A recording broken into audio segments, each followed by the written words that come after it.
Hey, this is Liz. And this is Letty, and we're here for Raps and Hustles, and we're interviewing Dubb today, so stay tuned. Okay, so we're here with Dubb today, and thank you for coming out on this really hot California day. Man, It's beautiful, but we're out here. appreciate y'all for having me. Yes. So for those who don't know, what does Dubb stand for? It's an acronym for Determined, Unique, Beyond Belief. Okay, how'd you come up with that? I mean, when I first started rapping, my name was, because my real name is Quincy White. So my rap name was D.U.B.B. And as I got older, I didn't really like the Q, how it sounded in there. So I took it out, and then Dubb didn't really mean nothing but my last name, W. So I had it stand for something. And it took me like 2 weeks to figure it out, because I had something, I was like, nah, that ain't it. Then I come up with something else, I'm like, nah, that ain't it. Then I woke up one day, and that shit just came to me like soon as I woke up, like it was from the dream or something like that. So, and then it just stuck. So how'd you get started? Like, what was your start like? I started playing basketball in high school, and I was always writing. I wouldn't say music, but I was just writing my thoughts down like in middle school.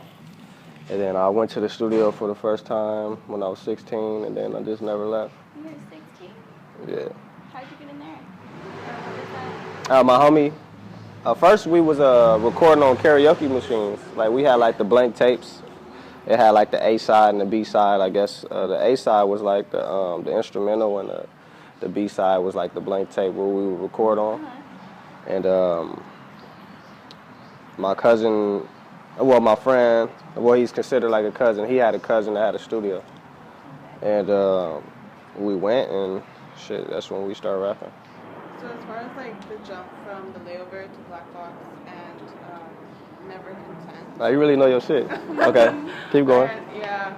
So, cause like Never Content was kind of like the more of the catch for me, because it had like so many messages, and especially what I was going through, I was like, now I'm like, yeah, like I don't have limits. Like I can do this, I can do that, kind of thing. It was motivation. Yeah, exactly. Okay. And then Perfect Timing, which was like, that was huge. Like it came at perfect timing. Yeah, see that's what I'm saying. The last two projects I feel like was at a good time, because like Never Content, like you said, it was like motivational. Yeah. And it was for me too, because I had to be never content. You know what I mean? Because like a lot of people come up to me like, man, I'm so proud of you, and I'd be like, proud of what? Like, what did I do yet? Yeah. You know what I mean? Like I understand that I did a lot of things growing up and coming from where I came from, but I feel like I can go way further. So when people come up to me like they're proud of me and they like what I'm doing, I'm like, all right, good looking, but I know it's nothing to me. I'm grateful of it, because it's not even people that's in my position.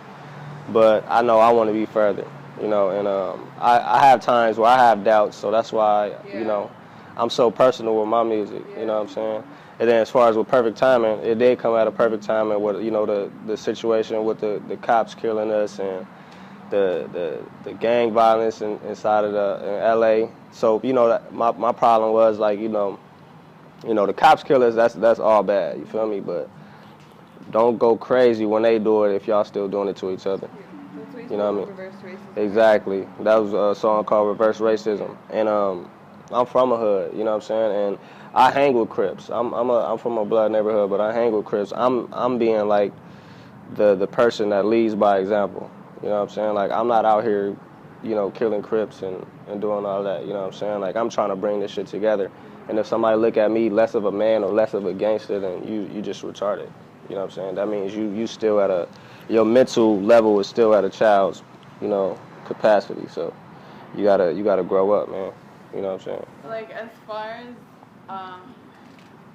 being that voice for us who kind of have like this confinement in our minds, and you have like these songs on Perfect Timing that speak on like getting out of that, and like reaching out, and like finding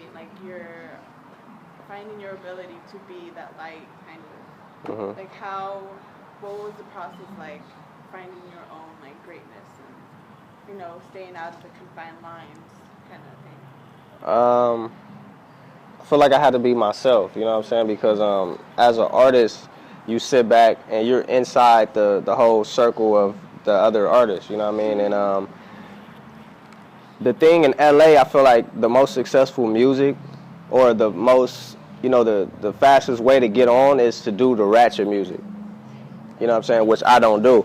And I had to be true to myself and see what I wanted to do and what legacy I want to leave musically. You know what I'm saying? And that's why I do songs like, you know, showing people that I'm human, like you said, doubt demons, and showing people I care, like the reverse racism, if I wasn't black, middle America, you know what I'm saying? So that alone sets me apart from the other artists and lets you know that I'm not doing it for the quick check and the quick come up. Like, this route that I'm going is going to take longer, but once I'm there, I'm going to sustain way longer. Like, you know what I'm saying? Like, I'm going to go further than everybody else. You know what I'm saying? I'm not looking for the quick come up, and I know that, and I know it's going to take some time, but I'm working towards it, you know?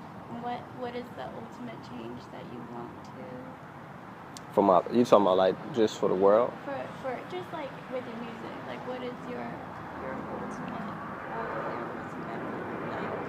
message, you know, especially right now with everything that's going on in LA? Honestly, I want gang violence to stop. Because I feel like killing is going to happen regardless in the world. Because, you know, people have personal beefs. Like, if you did something to me and you know, you killed somebody, and, you know, people do that, like, as far as, like, serial killers and people that just, you know, the crazy people that shoot up the movie theaters because they mind ain't right. It's always going to be stuff like that. But I feel like, you know, as far as the gang violence, that's not even why gangs started. You know what I'm saying? It was really, like, it stemmed from the Black Panther days. Like, we was put here to protect our community because the police at that time didn't care about black people and minorities. So we couldn't, you know, if things happened in our community, we couldn't call the police. You know what I'm saying? Like, when the black mothers and stuff was getting hit by their husbands, they would call the Black Panthers. You know what I'm saying? So I would want the gang violence to stop. I would want, you know, because, like, I don't know if you heard the record Favorite Things on Perfect Timing. It was basically saying the place that people have that don't have money in the world. You know what I mean? Like, if I don't have money and I'm sick and I go inside the doctor, they'll let me die. Yeah. But, you know, the people that have health care and, like, the greatest health care, you know, they treat it like royalty. So I feel like everybody, I want, like, the healthcare system to be, like, perfect for everybody, and you know, in a perfect world. I would want the gang violence to stop, cause, like, I feel like, yeah, rep your hood. Like, if you grew up in the '60s or you grew up wherever you grew up, like, if you a Crip or you a Blood, be proud of where you from, regardless. You know what I'm saying? It's like make it like a clique. You know what I'm saying? Like, yeah, these is my niggas. And we dope, you know what I'm saying? We grew up over here, bam. But I feel like it shouldn't be like, all right, they grew up over here. They don't wear the same color as us. They don't represent the same thing we represent. Let's kill each other. You know what I'm saying? Like, I really want that shit to stop. Like, I really do. And that's why I hang, like, you know, it was when I first started doing it, it was kind of an issue in my hood, like, because I was hanging out with all different type of hoods, like, all different type of Crips. People try to politic on me. I'm like, nigga, because it started off of me bringing people to my house, because I lived in Anthony Parks. That's where I'm from. And I have, like, Grape Streets over there, Hoovers over there, and then the homies would be like, hey, what you doing, blah, blah, blah. You know, they wouldn't, like, do nothing to my company because they respect me so much. But they would ask me, well, why you bringing all these different Crips over here, bro? I'm like, look, nigga, it's my house, first of all, and I'm going to do what the fuck I want to do. And that's how I started. And, you know, over the years, because, like, back in the day, like, it wasn't no Bloods hanging with Crips or no Crips hanging with Bloods. So it did die down in a sense, but it's still the killing going on. You know what I'm saying? And I would want to eliminate that, you know. And it's not going to just take me. It's going to take me to spark the minds of other people, and everybody got to make it a movement. You know what I'm saying? Like, I don't know how I'm going to do it, but if I ever get to the platform that other people are, then I'm going to use my voice to make that happen. You know, so that's why I'm doing it now, so people won't be like, oh, he's doing it for a publicity stunt. Like, I'm doing it, and I'm not even as big as other people. Like, I'm doing community work. You know what I'm saying? Like, I'm not getting paid. Like, I don't want to get paid for that. I don't, you know, and sometimes I do community work, and I don't put it on Instagram. Yeah. Or I don't put it on Twitter, like, cause I was doing the PSAs, like I was telling you, I do PSAs on my Instagram and shit, and I just speak on how I feel about certain things. And I had this girl, get the fuck off Instagram and do something. I said, I didn't respond crazy, but I was like, cause I respond to certain people that just talk stupid, cause you're not even making sense. I was like, look, man, like, obviously you're not even paying attention. You know what I'm saying? Because, like, I'm not just talking, like, you know, I was just, the other day, I was at the Ezell Ford protest in front of the LAPD station. I was the only rapper there. You know what I'm saying? I didn't call no press there. Like, I didn't call, like none of the you know, the rap outlets for me to get, you know, I didn't call Hot New Hip Hop or World Star there or nobody like that. Like, I did that just because I wanted to go there. You know what I'm saying? Like, I did a backpack giveaway in my neighborhood the other day because I wanted to go there. Like, I seen it was already happening, and I wanted to be a part of it. You know what I'm saying? Like, how did that start for you? From where I came from, you know what I'm saying? Because, like, well, like, there's a lot of people from where you came from that don't have the same heart, you know? Like, I think it's just me. I think it's just me. You know what I'm saying? I think that's just who I became over the years.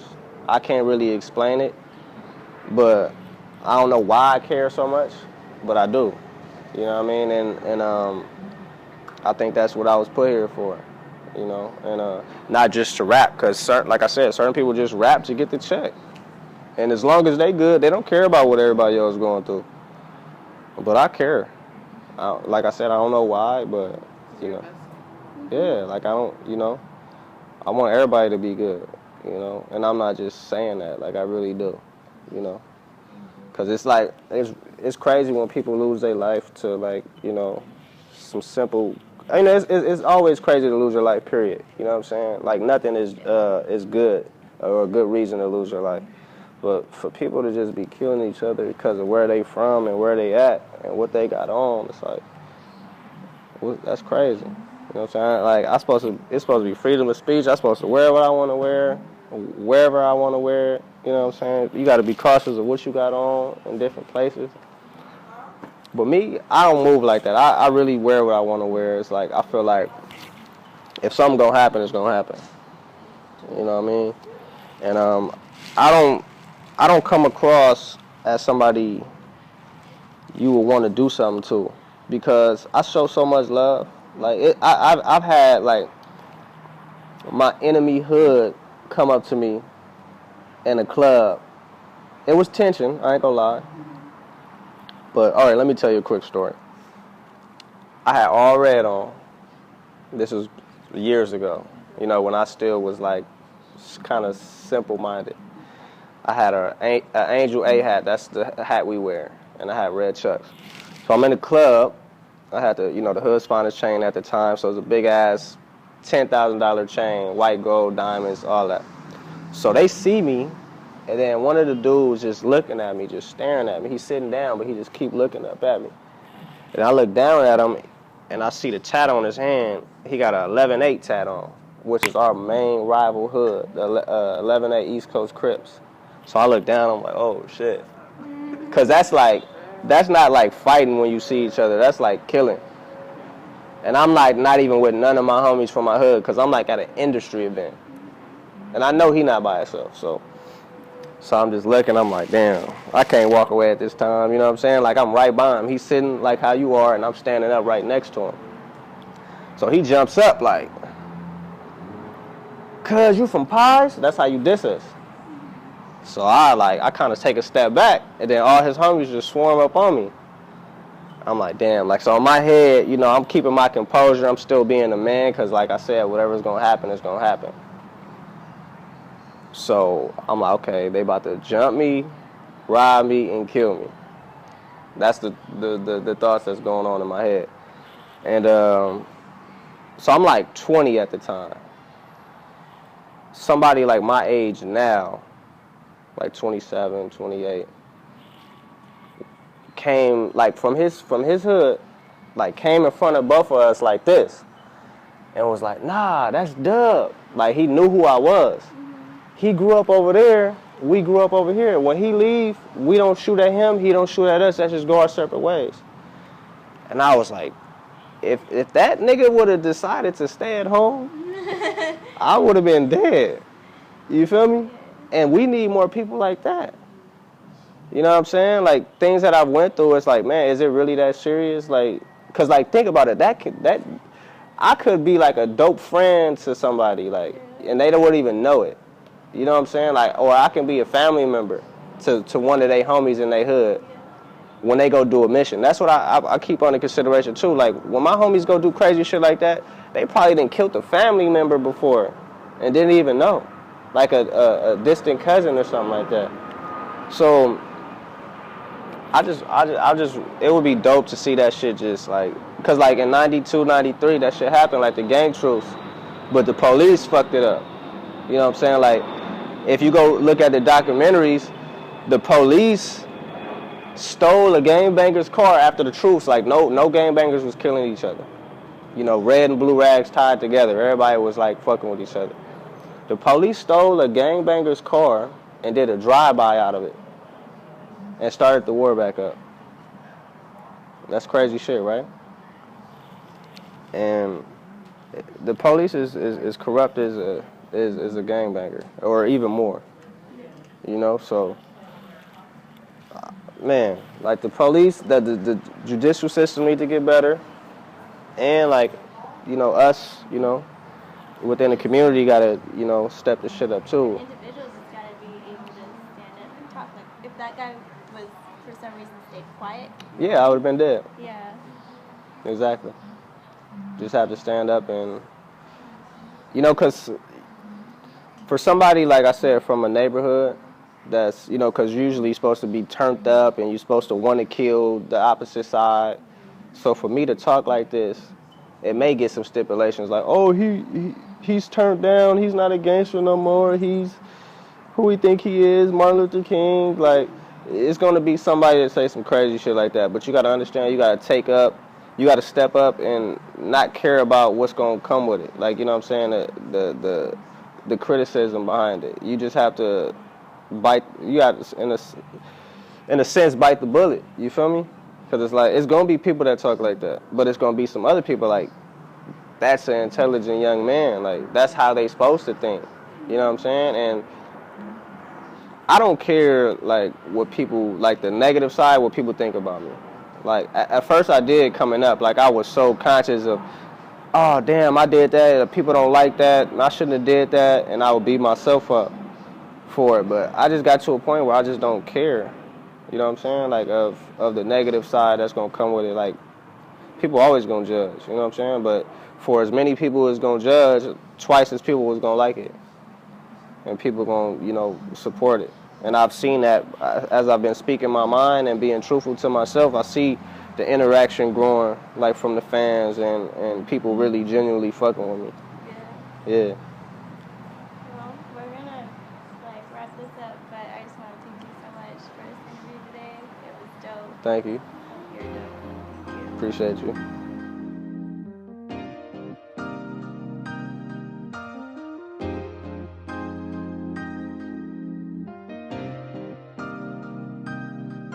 Swear that I'm never going back to the days when it couldn't pay for anything that I ever needed. Struggled all my life, now look, I'm succeeding. Future looking bright, I got a clear view. Never looking back in my rear view. But if I ever had to reminisce, I couldn't tell you that I ever pictured this. Nah.